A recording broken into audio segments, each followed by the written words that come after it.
Haqiqa, salam alaikum, bonjour ou bonsoir les amis. J'espère que vous allez bien.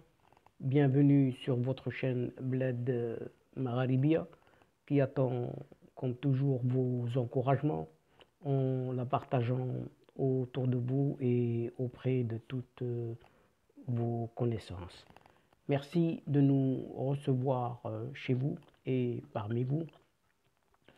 Cette 53e vidéo maintenant vous propose votre ce qui fait débat habituel, c'est-à-dire ce qui fait discussion entre nous.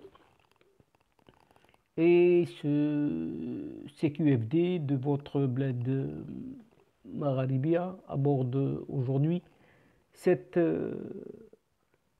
Algérie à la veille des législatives. Et cette Algérie qui veut se donner une façade démocratique qui ne dupe plus personne et ces élections législatives donc anticipées de ce samedi 12 juin n'y changeront absolument rien puisque ce régime de vieux militaires, de ces vieux caporaux, reste insensible aux appels pressants d'une population qui a très faim de liberté. Donc une Algérie où cette marionnette de l'armée qui est cette AT, deux initiales, donc la première de l'alphabet et la 20e, de ce président désigné par sa grande muette cherche coûte que coûte une certaine légitimité en tuant le mouvement du Hirak. Et depuis l'interdiction des manifestations pourtant pacifiques et rien de pacifique par ce Hirak donc, et ce régime a voulu l'interdire à partir de la mi-mai, à l'approche des élections donc législatives. Et le mouvement contestataire est quasi à l'arrêt, sauf en Kabylie, région berbérophone traditionnellement rebelle. Donc, nous sommes devant une Algérie en situation frondeuse et complètement délaissée.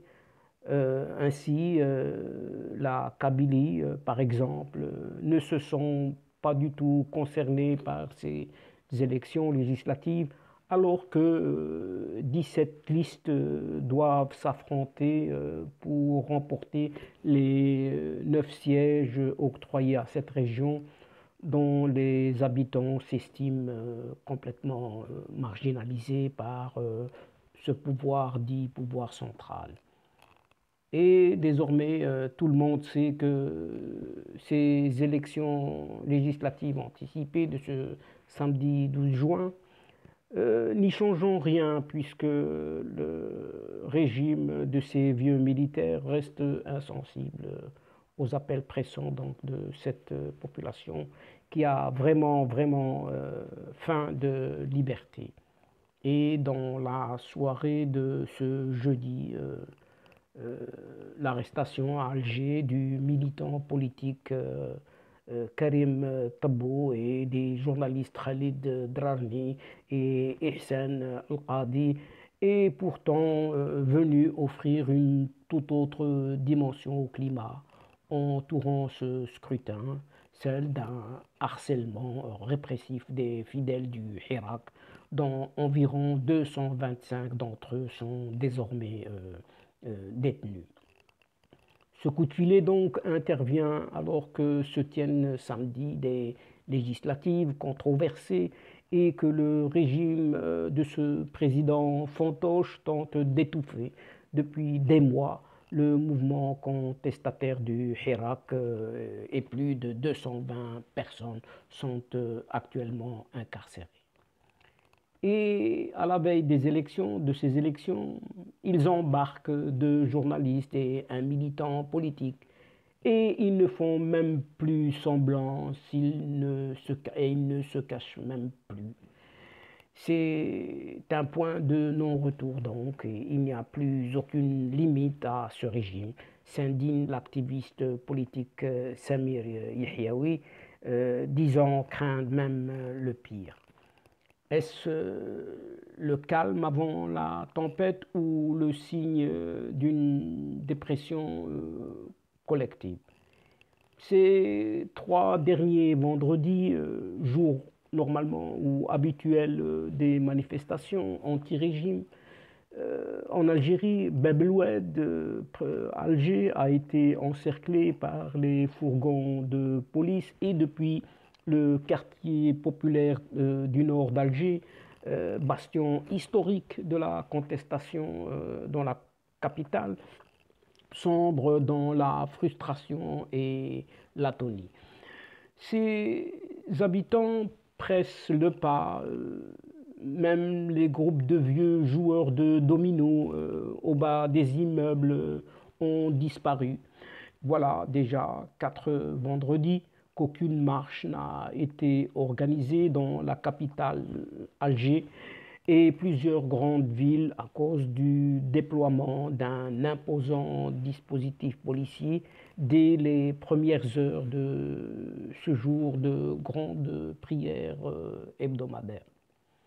Pourchassés dans la rue, les militants du Hirak se réfugient sur les réseaux sociaux pour exprimer leur rejet d'un scrutin organisé par un système qu'ils jugent autoritaire et corrompu.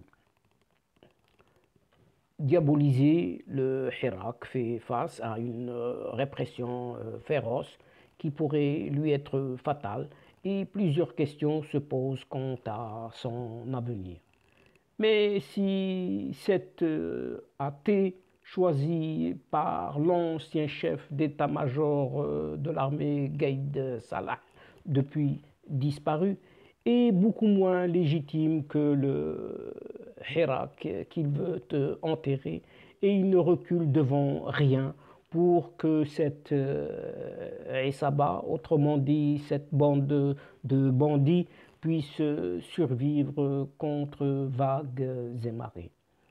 C'est pourquoi le régime a décidé d'en finir purement et simplement et il cherche une certaine légitimité après 2 fiascos électoraux, la présidentielle de 2019 et le référendum constitutionnel de 2020, marqué par des abstentions historiques. Optant pour le tout sécuritaire, le ministère de l'Intérieur a obligé les organisateurs des marches du Hirak à déclarer entre guillemets au préalable les manifestations auprès des autorités, ce qui revient de facto à les interdire puisque ce mouvement revendique précisément son absence de leader. Mais alors ce Hirak a-t-il un avenir ou plutôt a-t-il échoué? Et plus de 2 ans après sa naissance, ce Hirak est confronté à un choix cornélien, prendre la voie politique au risque de se compromettre avec un régime détesté ou, ou se perdre dans un dégagisme stérile.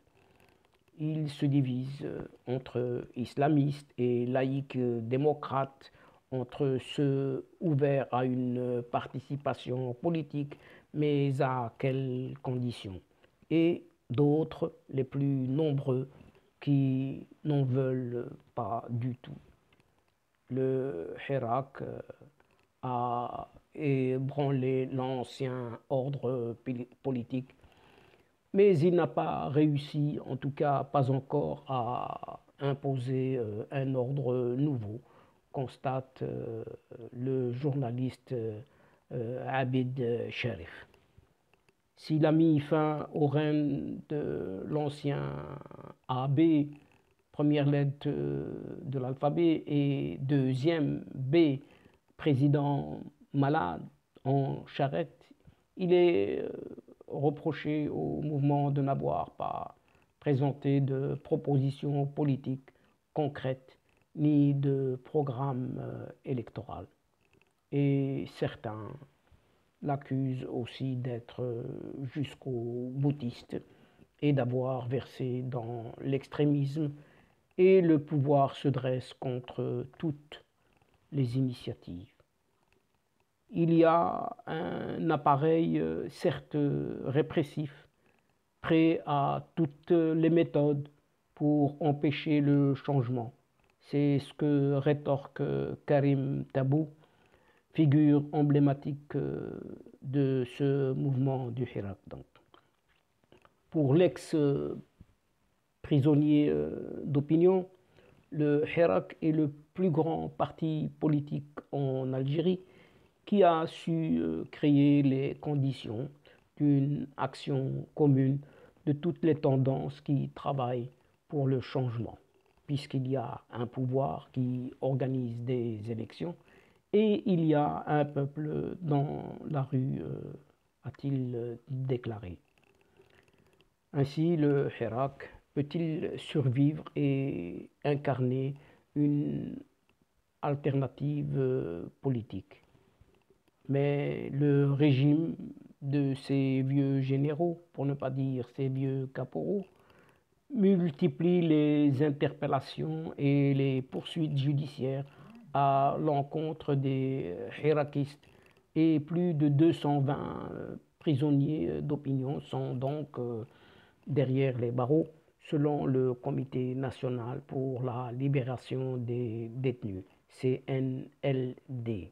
Pourtant, le Hirak, même dans une version latente, restera, et c'est pour cela que la répression ne va pas faiblir, souligne Qaddour Chouicha, cet universitaire et militant des droits humains. Le Hirak, en tant que mouvement politique, en tant qu'idée et lieu de la réforme, reste présent et pertinent, abonde Amel Boubker, sociologue à l'École des hautes études en sciences sociales, EHESS, à Paris. Il s'agit d'un mouvement singulier et pluriel, le seul issu de la société civile, porté par la jeunesse et les classes populaires. Et il se peut qu'il connaisse d'autres développements ou qu'il donne d'autres formes de contestation, mais il continuera à irriguer la conscience collective tant que le système politique restera inchangé, analyse le politologue Mansour Qididir. Et dans ce cas, la contestation sociale va-t-elle se substituer à la protestation politique? Les tensions sociales sont attisées par la dégradation de la situation économique et alimentées aussi par le chômage et une paupérisation de larges franges de la société. Et cette question sociale, absente lors de la première vague du Hirak en 2019, se greffe à la contestation politique, relève Dalia Ghanem, chercheuse résidente au Carnegie Middle East Center. Le gouvernement a donc durci le ton au début du mois, dénonçant l'exploitation de l'activité syndicale par certains mouvements subversifs. Mais qui saura encadrer un mouvement de protestation sociale dans un contexte de crise économique aggravée par la crispation politique? Le Hirak, seul réceptacle de toutes les frustrations sociales, restera l'unique moyen de mobilisation populaire prédire. Cependant, à Béjaïa, dans le nord-est de l'Algérie, aucune affiche électorale ne pavoise les rues. Qui oserait en placarder une? Interroge sourire en coin Moussa Naïtamara, un militant opposé à la tenue des élections législatives prévues ce samedi 12 juin. La capitale de la petite Kabylie, tout comme l'ensemble de cette région traditionnellement frondeuse, se dirige vers un nouveau scrutin sans participation et sans nul doute. Depuis quelques semaines, les slogans scandés par les manifestants du vendredi, dans le temps donc à Béjaïa, les marches hebdomadaires du Hirak ont toujours lieu et chaque vendredi, comme si de rien n'était, le mouvement continue dans cette région. Certes, moins massive que les mois précédents, mais tandis que la répression a eu raison des manifestations dans d'autres villes du pays, notamment à Alger, plusieurs milliers de personnes continuent de défiler dans la ville côtière. Et l'occasion d'appeler à la grève générale et de pourfendre le processus électoral, ainsi que tous ceux qui ont décidé d'y participer. Des candidats opportunistes pour avoir des privilèges, lit-on sur une pancarte brandie par un manifestant. La pression populaire est telle que le lendemain de la marche hebdomadaire du 4 juin dernier, un jeune homme figurant sur la liste du Front de Libération Nationale, FLN, parti qui a longtemps monopolisé le pouvoir, a annoncé retirer sa candidature.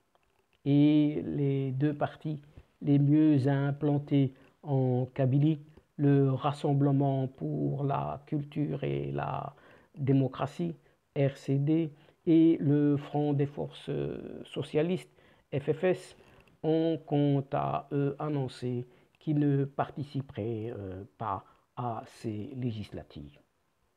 Les élections législatives donc de ce 12 juin en Algérie ont constitué la trame principale du dernier numéro de la revue militaire El Jeish du mois de juin 2021. Et dès l'éditorial, le porte-plume de la junte militaire au pouvoir a donné le ton en revenant sur les récentes déclarations politiques de ce pseudo-général Saïd Chengriha, chef d'état-major, sur les élections de ce samedi. En effet, durant les dernières manœuvres militaires, dites à balles réelles, tenues fin du mois de mai dernier, les élections législatives de ce 12 juin ont été érigées en leitmotiv par le chef de l'armée algérienne qui n'a pas hésité à se montrer menaçant contre les éventuels perturbateurs ou boycotteurs de ces élections. Lors de sa dernière visite dans la première région militaire, le général de corps d'armée a averti ceux qui projettent de perturber les élections ou d'influer sur leur déroulement, est-il écrit dans l'édito de El Jeish qui met en garde ceux qui sont appelés les comploteurs. De même, pour éviter un taux d'abstention élevé aux législatives, comme cela est advenu lors de la présidentielle du 12 décembre 2019 et du référendum constitutionnel du 1er novembre 2020, Deux votes pilotés par l'armée El-Jish laissent entendre que Saïd Chengriha a donné l'ordre à tous les militaires algériens de voter en masse. Il annonce ainsi que les éléments de l'armée nationale populaire s'acquitteront aux côtés de leurs concitoyens de ce devoir national. Mais l'essentiel pour le régime algérien étant d'avoir coûte que coûte une nouvelle chambre des députés, même avec de simples figurants novices et opportunistes rameutés avec des enveloppes allant jusqu'à 300 000 dinars et une immunité qui ouvre la voie à tous les dépassements en tentant de cacher ainsi l'implication flagrante de l'armée dans la politique. El-Jish se rappelle de la présidentielle de 2019 pour écrire que l'ANP, Armée nationale et populaire, ne s'est pas immiscée dans la vie politique autant qu'elle a veillé au respect de la légitimité en barrant la route aux partisans du vide constitutionnel. Elle a également appelé à l'organisation d'élections présidentielles libres et transparentes où le dernier mot est revenu au peuple qui a plébiscité cet AT comme président légitime pour certains, illégitime pour d'autres. Un plébiscite, entre guillemets, tout de même, avec un taux de participation dit officiel au niveau national qui s'établit à 41,41%. C'est là le taux le plus faible de toutes les présidentielles de l'histoire de l'Algérie. Si toutes ces élections étaient elles aussi légitimes. Décidément, les généraux n'ont aucune limite dans leur propagande qui fait bien rire le peuple algérien, mais aussi le monde dans son entièreté.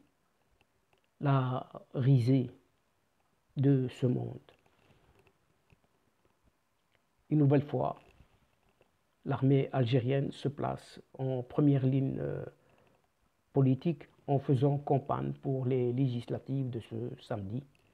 Un vote qualifié d'importante échéance dans l'histoire de l'Algérie, qui réside le fait qu'il constitue une garantie pour la marche vers la réalisation du changement radical.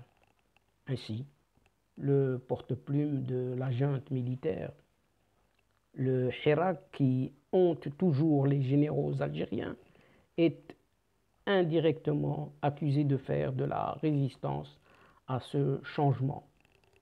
Les tentatives d'embraser la rue en dressant un tableau sombre de la situation et en remettant en question les réalisations qui ont pris une dimension dangereuse ces derniers temps sont la manifestation d'une résistance au changement, écrit El-Jish.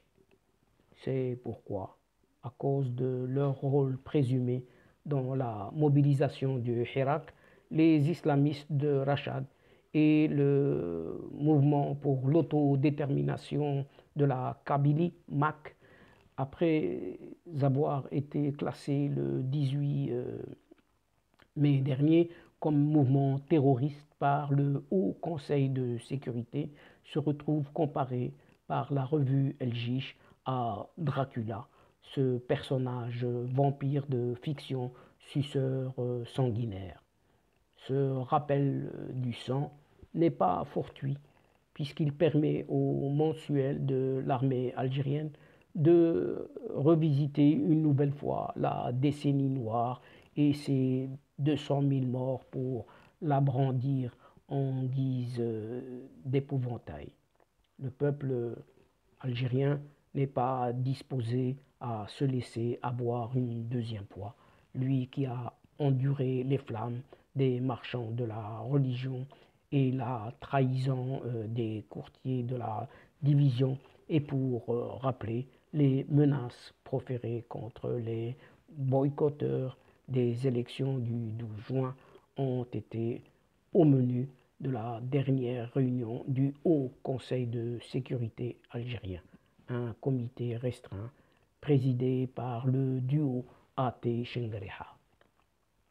Et cette réunion, tenue le 8 juin dernier, a été consacrée à l'évaluation des préparatifs concernant les élections législatives du 12 juin 2021, comme le rappelle El Jish, qui ajoute que cet AT a donné des instructions au ministre de l'Intérieur et aux responsables sécuritaires pour tout mettre en œuvre afin d'assurer la sécurisation de l'opération électorale. Et donc, chers amis, c'est sur cette fébrilité et sur ces menaces symptomatiques de la certitude de l'armée de faire face à un scrutin sans public, donc que nous refermons ici la séquence d'aujourd'hui en espérant vous retrouver bientôt avec grand plaisir à travers votre ce qui fait débat ou ce qui fait désormais discussion entre nous pour relater fort probablement les résultats de ces législatives connues d'ores et déjà et à l'avance. Mais avant de prendre congé de vous, un tout grand merci pour votre patience, pour votre fidélité et pour votre confiance. Aussi, n'oubliez pas de nous aider mutuellement et d'aider Bled Magharibia en vous y abonnant en masse et en partageant ces séquences vidéo autour de vous et auprès de vos connaissances. Au revoir les amis, asdiqa, salam alaikum wa rahmatullahi ta'ala wa barakatuh. À la prochaine fois et à bientôt. إلى اللقاء في حصة أخرى إن شاء الله. مع السلامة.